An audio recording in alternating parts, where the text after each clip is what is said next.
Salam. Salam. Mama harus semangat karena kita sudah di bulan kebangsaan. Jadi harus semangat. Bapak mama pun bendera di rumah sepasang kok? Belum. Ini semangat merdeka tidak ada nih. Tanggal 1 Agustus tuh bendera harus berkibar di depan rumah. Karena kita menyatakan syukur bangganya kita karena Indonesia merdeka. Bapak mama bersaudara, sebagai gereja yang ada di bumi Indonesia, Gemit merayakan bulan Agustus sebagai bulan kebangsaan. Kita baru melewati bulan pendidikan di bulan Juli, dan di bulan Agustus ini kita merayakan bulan kebangsaan. Di dalam perayaan bulan kebangsaan di bulan Agustus ini, kita ingat akan perjuangan pendahulu kita yang berjuang untuk bangsa ini merdeka. Di tahun ini kita menuju 79 tahun kemerdekaan. Dan sungguh kita bersyukur karena Tuhan yang menganugerahkan ini bagi kita. Selama bulan Agustus kita akan mendengarkan lagu-lagu kebangsaan. Kita akan merayakan 17 Agustus dengan meriah. Dan dalam momen ini juga di Gemit, di dalam liturgi kita akan diwarnai dengan nyanyian bertema kebangsaan. Karena itu nyanyian kita juga bertema kebangsaan yang sudah berapa lagu yang kita nyanyikan. Ini mau mewarnai akan rasa cinta kita atas ini tanah air Indonesia. Tapi bukan hanya sebatas kita tergugah dengan lagu yang kita nyanyikan atau perayaan yang terlalu meriah. Tapi hidup merdeka apa yang kita mau beri bagi bangsa ini? Karena kalau merayakan kemerdekaan berarti hidup sikap kita itu sikap yang merdeka. Hari ini Bapak Mama bersaudara kita akan belajar dari sejarah kemerdekaan bangsa Israel yang diperbudak oleh Mesir, tetapi dibebaskan Tuhan dan kini sudah ada di tanah Kanaan. Dan untuk merayakan syukur itu, untuk merayakan pembebasan itu, bangsa Israel dipimpin oleh para imam dari keluarga Lewi untuk merayakan kemerdekaan itu di hadapan Tuhan. Dan jadi untuk menaikkan rasa syukur, persembahan kepada Tuhan, itu dipimpin oleh para imam dari keluarga Lewi. Ada persembahan hewan dikemas suci karena itu simbol pendamaian, itu simbol pembebasan yang dialami oleh bangsa Israel. Karena para imam Lewi bertugas untuk membakar ukupan, mempersembahkan korban, bakaran itu aturan ada setelah mereka keluar dari Mesir. Dan Allah memberikan perintah itu, membakar persembahan korban dan juga memberikan ukupan dan melakukan penyembahan yang lain, perayaan yang lain, itu karena mau menyatakan rasa syukur, mau menyatakan rasa terima kasih atas pembebasan yang Tuhan lakukan bagi mereka di tanah Mesir.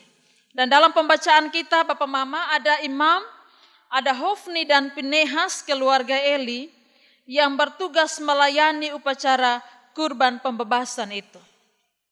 Namun dalam pembacaan kita menjumpai bahwa mereka masih diperbudak dengan dosa kerakusan.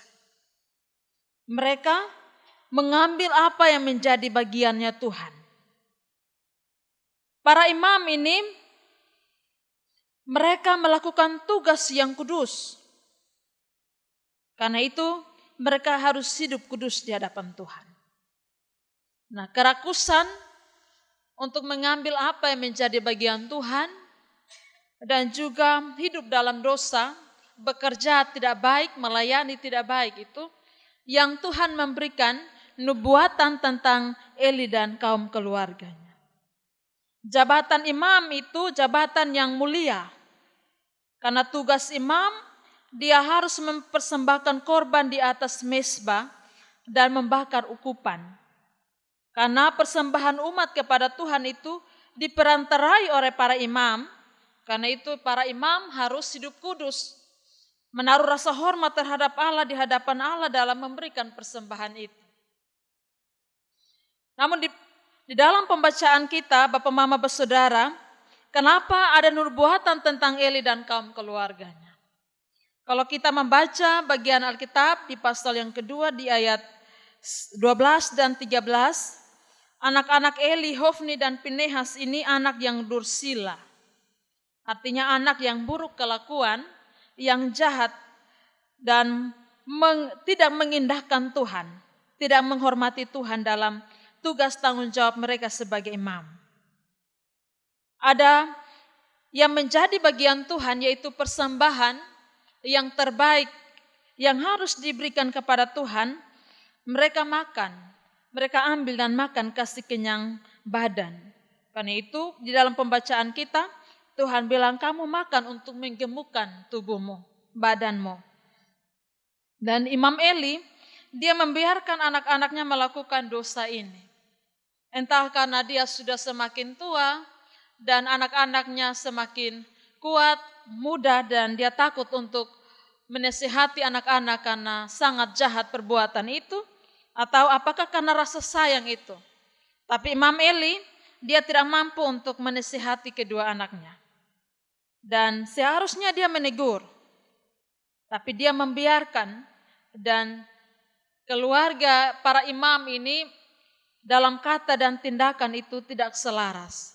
Perbuatan mereka tidak sejalan. Bukan saja melakukan dosa itu, tapi mereka juga melakukan persinahan dengan perempuan-perempuan yang melayani di depan pintu depan pintu kemah pertemuan. Dan Imam Eli tidak mampu mendisiplinkan mereka. Karena dalam pembacaan kita, firman Tuhan bilang, dia lebih sayang anak-anak, dia lebih menghormati anak-anak, ketimbang dia pandang kudus persembahan dan hadirat Tuhan, di mana anak-anaknya itu ada dan melakukan ritual keagamaan. Dan karena itu Tuhan menegur Eli dan Tuhan mengumumkan bahwa akan ada hukuman bagi Eli dan keluarga. Kedua anaknya, Hofni dan Pinehas, akan mati pada hari yang sama. Mereka akan kehilangan posisi imam, dan juga dari keturunan mereka tidak akan ada kakek. Dan itu terbukti bahwa ketika Imam Eli, dia mendengar bahwa ada kekalahan di antara orang Israel, dan juga kedua anaknya mati di dalam peperangan itu, dia jatuh, mati, lehernya patah. Karena terlalu gemuk dia punya badan. Bapak Mama, menurut seorang uskup yang bernama Patrick, dia menelusuri beberapa penulis Yahudi, bahwa lama sesudahnya terdapat sebuah keluarga di Yerusalem. Di keluarga itu tidak ada satu pun anggota keluarga yang bertahan hidup sampai di atas umur 18 tahun. Dan hasil penyelidikan ternyata mereka merupakan keturunan keluarga Eli yang dijatuhi hukuman bahwa segala keluarga Eli akan mati di usia mekarnya mereka. Sehingga keturunannya tidak pernah hebat ataupun tampil menonjol dalam masa tugas. Kalau dalam pembacaan kita, kalau kita membaca terus kitab Samuel, maka kita akan menjumpai Imam Abiatar yang adalah keturunan Eli. Dia dicopot jabatan imamnya karena dia bersengkongkol untuk melakukan kejahatan terhadap keluarga Daud. Bapak Mama bersaudara yang diberkati Tuhan, Tuhan menegaskan kepada Eli di dalam nubuatan ini, bahwa siapa menghormati dia, maka dia pun akan dihormati. Sebaliknya siapa yang menghina Allah, maka ia akan direndahkan. Andai kata pada waktu itu keluarga Eli menyadari dan dia menaruh rasa hormat terhadap Allah, sebagai keluarga ia mengangkat tugas tanggung jawab itu. Ia menghargai dan mensyukuri akan pembebasan, maka mereka tidak akan kena hukuman nubuatan ini. Namun sayangnya Karena tidak, maka nubuatan ini berlangsung bagi kehidupan keluarga Eli. Bapak Mama, dalam merayakan bulan kebangsaan ini mau menyongsong kemerdekaan dari kehidupan keluarga Imam Eli, kita harus ingat dan berlaku sebagai anak Tuhan di tengah bangsa ini. Ibadah itu Bapak Mama, sarana pengakuan iman kita dan penyembahan kita kepada Allah Sang Pembebas. Karena itu sikap hati dan tindakan kita harus mengakui kehormatan dan kedaulatan Allah dalam penyembahan kita kepada Allah, baik dalam ibadah kita, tapi juga sikap-sikap hidup kita. Karena saat beribadah kita harus mesti menyatakan bahwa kita dibebaskan oleh Allah dan kita harus menjauhi akan namanya dosa untuk mau melakukan yang tidak hormat di hadapan Allah. Perbudakan ini telah diakhiri oleh Allah di dalam Yesus Kristus, di dalam karya di atas kayu salib. Kita sebagai bangsa Indonesia kita merayakan pembebasan dari penjajahan bangsa lain. Namun dalam iman Kristen kita juga merayakan pembebasan iman karena Yesus Kristus Dia menebus kita dan memberikan kemerdekaan. Itu bagi kita memperoleh hidup kekal. Kita memperoleh hidup mengalami penebusan, mengalami pengampunan. Allah bilang karena Dia kudus, maka kamu harus kudus. Kuduslah kamu karena aku kudus, karena Allah itu kudus. Karena itu sangat penting akan hadirat dan peribadatan penyembahan kepada Allah dalam hidup beragama, tapi juga dalam tindakan hidup kita sehari-hari. Setiap penyembahan kita dalam hidup ini haruslah memberi persembahan yang dilakukan dalam kekudusan dan rasa hormat akan Allah. Karena orang Kristen dalam hidupnya merayakan kemerdekaan iman, bahwa Yesus Kristus telah menyelamatkan kita. Nah, seperti yang dilakukan oleh Hofni dan Pinehas, orang Kristen sekarang terkadang hidup seperti itu. Kita bebas dari perbudakan bangsa lain, seperti Israel bebas dari Mesir. Namun di bangsa ini ada kondisi di mana kita diperbudak oleh kerakusan, keserakahan kita sebagai anak bangsa. Jadi kita tidak hidup kudus di hadapan Allah di tengah pembebasan ini. Kan itu ada orang Kristen yang dalam karya, dalam tugas pekerjaannya, dia melakukan keserakahan. Kita harus ingat bahwa hidup sebagai anak bangsa dan anak warga gereja, sebagai warga gereja yang beribadah, itu tidak bisa dipisahkan. Karena kalau kita serakah sebagai warga bangsa ini, atau sebaliknya kita serakah sebagai warga gereja, kita sama-sama mengalami yang namanya tidak sejahtera, tidak damai, dan itu adalah sikap yang tidak mengakui akan pembebasan yang Tuhan berikan bagi kita. Bapak Mama, di hari ini, di minggu pertama ini, kita merenungkan firman ini dengan tema mengakui Tuhan dalam kata dan tindakan dengan melihat akan sila Pancasila yang pertama. Ketuhanan yang Maha Esa. Bangsa Indonesia ini bangsa yang beragama. Orang yang beriman kepada Tuhan harus menjunjung ketuhanan yang Maha Esa dalam kehidupan bangsa ini. Kita mengakui kenapa sila Pancasila pertama itu ketuhanan yang Maha Esa, karena bangsa Indonesia mengakui bahwa Allah itu sumber pembebasan. Allah itu sumber berkat bagi bangsa ini. Karena itu di bangsa ini, karena kita melandaskan bangsa ini di atas ketuhanan yang Maha Esa, maka harus menjadi bangsa yang menciptakan damai. menciptakan sejahtera, dan itu harus dilakukan oleh orang-orang kudus, orang-orang Kristen yang dalam karya nyata di tengah bangsa ini. Bekerja dengan jujur, tulus, bertanggung jawab, akui Tuhan dalam laku. Itu penting. Karena kita mendasarkan bangsa ini di atas sila ketuhanan yang Maha Esa. Karena ketuhanan yang Maha Esa menjadi titik tolak, kita membangun nilai-nilai hidup sebagai bangsa dan negara. Karena itu nilai-nilai ketuhanan itu menjadi jaminan keberadaan agama, termasuk Kristen di bangsa ini. Karena itu, Bapak, Mama, Saudara, kita harus menjunjung nilai ini untuk hidup sebagai warga bangsa yang baik. Bapak, Mama, Saudara, kita bercermin dari firman ini bahwa para imam ini bertugas untuk memberikan persembahan bagi Tuhan, mewakili umat Tuhan pada waktu itu. Dan harus kita sadari bahwa pekerjaan kita di tengah bangsa ini, profesi kita masing-masing, itu kesempatan yang Tuhan beri bagi kita untuk kita juga mau menaikkan persembahan kita terhadap Allah, kepada Tuhan.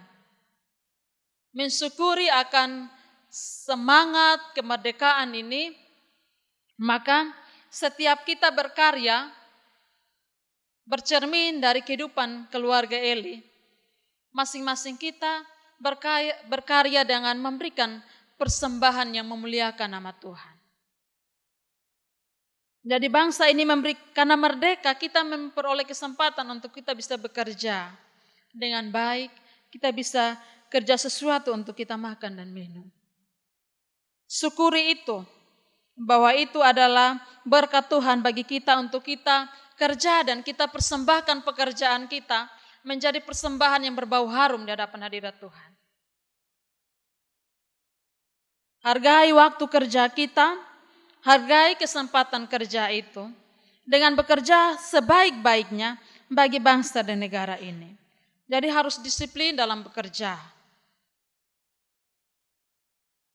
Ketuhanan yang Maha Esa itu menjadi dasar untuk kita bekerja, untuk kita melayani. Jangan kita harus masuk jam 8, jam 7 kita pergi jam 8, jam 9. Kita kerja asal-asalan, yang penting habis bulan kita taruh ATM kita pergi ATM dan ambil uang. Itu bukan persembahan yang berbau harum di hadapan Allah. Tidak mensyukuri kemerdekaan. Kan itu kalau kita dapat kesempatan untuk bekerja, berkaryalah demi ketuhanan yang Maha Esa itu. Menghargai itu. Karena orang yang memberikan persembahan yang kudus, yang memberi hormat terhadap Tuhan, dia yang diberkati. Tekun, setia, jujur, bertanggung jawab dalam setiap aspek kehidupan kita dengan tugas kita masing-masing. Bapak, Mama, kita juga belajar bahwa hormatilah Allah dalam penyembahan kita kepada Allah. Kalau kita datang kepada Allah untuk beribadah, beribadahlah dengan penuh rasa hormat akan Allah. Dalam ibadah kita, Bapak, Mama, contoh kecil. Di bagian mana yang paling lama di dalam ibadah? Itu pemberitaan firman dan doa syafaat.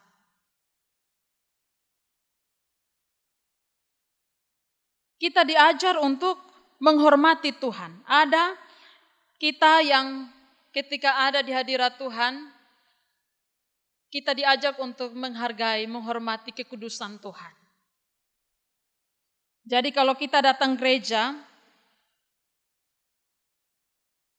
kita menghargai Tuhan dengan menikmati akan hadirat Tuhan. Yang paling lama itu doa syafaat dan pemberitaan firman.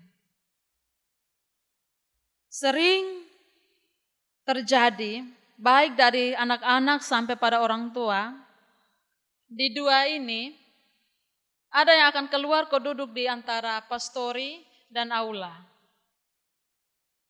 Itu sering terjadi. Dan apakah itu rasa hormat kita terhadap Tuhan? Itu hal-hal yang terlalu sepele Bapak Mama. Tapi kalau kita hanya duduk sedikit dan setelah itu kita keluar dan buat banyak hal di luar, apa bedanya kita dengan orang yang tidak datang gereja? Karena itu hargai kekudusan Tuhan, hargai hadirat Tuhan itu penting. Mulai dari kita yang majelis sampai para kita yang jemaat. Menghargai hadirat Tuhan yang kudus. Karena ibadah itu 1 jam, kalau lebih setengah jam, 1 jam lebih. Kalau kita tidak mampu untuk menghargai akan hadirat Tuhan, maka Tuhan juga bilang, dia tidak akan menghormati kita. Kalau kita tidak menikmati akan sabda Tuhan dan menaikkan doa syafaat kepada Tuhan, bagaimana kita mau memperoleh berkat Tuhan? Jadi ada yang bilang nanti berkat dulu baru saya masuk, saya terima berkat. Berkat sesungguhnya itu ada di pemberitaan firman dan mendengar firman, melakukan dan mendoakan pergumulanmu pada Tuhan. Nah Allah mau memberkati kamu kalau kamu hanya tepat di berkat saja, nah mau kemana? Itu penting. Karena itu di kelas kasasi, saya selalu menjumpai adik-adik itu duduk di luar, selalu nasihat ulang-ulang tapi selalu lihat juga ulang-ulang di luar. Itu harus kita perhatikan, karena menjaga kekudusan dan hadirat Tuhan sebagai orang yang beribadah menyembah Allah itu penting. Itu hormat kita pada Allah yang kudus. Karena Allah itu kudus, maka ketika kita datang beribadah kepada Allah, hati, hidup, dan semua tindakan kita juga di hadirat Allah itu harus kudus. Supaya ketika kita keluar, kita bawa itu yang kudus. Bapak, Mama, Saudara, mengakui dan menghormati Allah berarti menjaga keselarasan kata dan tindakan agar selalu kudus. Berjuang untuk tidak dikuasai keserakahan hawa nafsu dan keinginan untuk merampas hak Tuhan. Kita belajar dari firman ini. Sebagai kehidupan berbangsa dan negara, orang-orang Kristen dalam tanggung jawabnya, dalam hidup beragama kita, dalam penyembahan kita kepada Tuhan. Karena anak-anak Imam Hofni dan Pinehas ini mengambil apa yang menjadi haknya Tuhan, sehingga jabatan mereka dicabut oleh Tuhan. Mereka mengalami nubuatan ini. Kita belajar Bapak, Mama, Saudara, dalam kehidupan pelayanan gereja, dalam kehidupan kita menopang pelayanan gereja, pelayanan Tuhan di tengah dunia ini, apa yang menjadi bagian Tuhan itu harus kita berikan kepada Tuhan. Karena kalau kita tahan apa yang menjadi bagian Tuhan, kita ambil dan makan, Tuhan bilang kasih gemuk itu badan. Bapak, Mama, Saudara, ini hal yang sudah kita lakukan. Keputusan bergereja di Gemit itu keputusan bersama, musyawarah bersama, sepakat bersama, dan jalan bersama. Kita selalu membuat keputusan-keputusan untuk mendukung pelayanan gereja. Entah itu berapa banyak dari kita yang harus kita beri bagi Tuhan. Kalau itu ada pada kita, jangan simpan dan kita ambil untuk makan. Apakah itu dari 2.000 kita, 5.000, 10.000, 20, 60, 100 dan seterusnya angka yang berikut. Tapi kalau itu menjadi haknya Tuhan, bagiannya Tuhan, jangan kita ambil dan makan. Atau apakah itu Tuhan pembagian yang ubi atau jagung? Tuhan pembagian adalah tenaga kita. Kalau itu Tuhan punya hak, harus kasih di Tuhan. Jangan ambil dan makan. Karena ketika kita memberi kepada Tuhan, kita tidak lapar. Ataupun juga kita tidak kekurangan. Karena itu firman Tuhan mau mengajak kita bahwa dalam menghormati Allah, akan segala ketetapan Allah dalam hidup beribadah beragama kita, menyembah kita kepada Allah, maka apa yang menjadi haknya Tuhan, bagiannya Tuhan, tidak boleh ambil yang terbaik itu. Karena kalau yang terbaik itu adalah 2.000, 5.000, 10, 20, 60.000 dan 100-nya Tuhan, maka berilah itu pada Tuhan. Atau jagung kita, ubi kita, sayur kita, kalau itu terbaiknya Tuhan, harus beri pada Tuhan. Jangan simpan makan dan kasih gemuk badan. Karena itu kita melakukan dosa di hadapan hadirat Tuhan. Allah tidak menghormati penyembahan-penyembahan seperti itu. Karena itu yang dilakukan oleh orang-orang percaya seperti keluarga Eli, maka mereka mengalami nubuatan itu. Hal-hal yang sungguh terkadang kita pandang sepele, tapi di hadapan Tuhan, Tuhan melihat itu sebagai rasa hormat, rasa kasih kita kepada Tuhan. Dan siapa yang menghina Allah, dia akan dipandang rendah. Itu penting Bapak Mama Bersaudara. Bahkan dalam kehidupan bergereja, dalam kehidupan lembaga-lembaga lain di dunia ini, dalam bangsa ini, ada saja pihak yang berani mengambil uang atau hak yang bukan miliknya.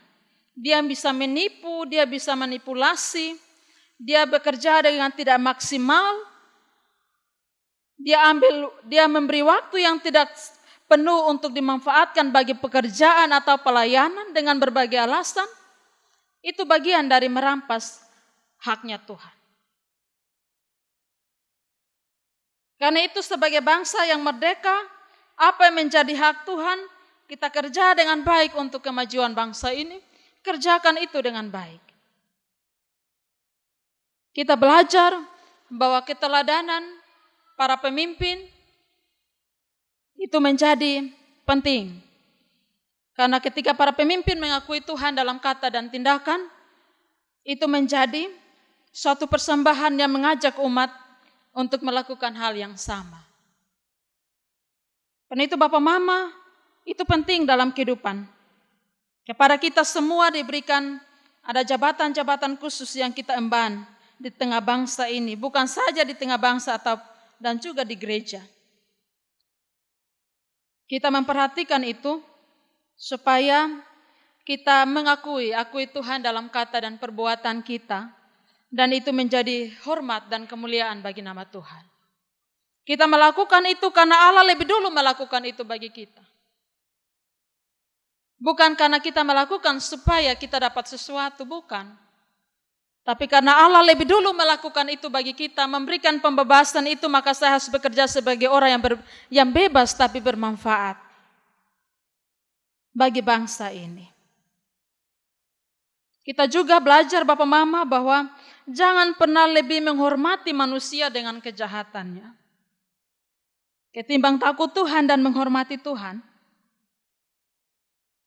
Terkadang karena rasa segan kita, rasa hormat kita, karena suatu jabatan, atau karena rasa sayang kita pada anak-anak, mereka buat jahat, tapi karena kita bilang kita punya anak, kita punya orang, jadi kita bela. Jadi anak sebuah jahat, tapi kita akan duduk berkumpul sebagai keluarga untuk bela dia pun kejahatan. Kalau kita lebih mencintai kejahatan ketimbang menghormati Tuhan, maka ketika kita melakukan itu, pada saat yang sama, kita menuangkan bara api di kepala kita untuk bakar kita pelan-pelan. Karena hanya Tuhan yang harus dihormati dalam hidup. Karena kita menghormati Tuhan dalam hidup, maka kita punya kata, kita punya tindakan sebagai warga gereja, sebagai warga bangsa ini harus selaras. Hormatilah Tuhan, akuilah Allah dalam kata dan tindakan. Karena mengakui Allah dalam kata dan tindakan itu bukan hanya sebatas di ibadah, tapi juga melakukannya dalam firman Tuhan. Karena itu Bapak Mama jemaat Tuhan, buktikanlah iman melalui tindakan dengan cara hidup yang takut akan Tuhan. Cara hidup yang benar. Hidup dalam firman Tuhan. Baik di rumah mau di kebun, di sawah ladang kita, di kantor kita, anak-anak di sekolah, di dunia pendidikan. Berjuanglah senantiasa mengakui Tuhan dalam kata dan tindakan. Agar Tuhan memberkati kita. Sebab orang yang mengakui Tuhan dalam kata dan tindakan selama dia hidup, dia pu anak cucu itu, dia diberkati. Karena itu firman Tuhan. Itu berkat dari firman Tuhan. Dan itu Bapak Mama bersaudara yang diberkati Tuhan dalam mensyukuri merdekanya bangsa ini, mau menyongsong kemerdekaan Indonesia yang ke-79 tahun. Marilah kita kembali ke dalam kehidupan kita dengan mengakui Tuhan dalam seluruh kata, seluruh tindakan kita. Supaya ketuhanan yang Maha Esa itu, dia benar-benar bernilai di tengah bangsa ini. Tuhan memberkati. Amin.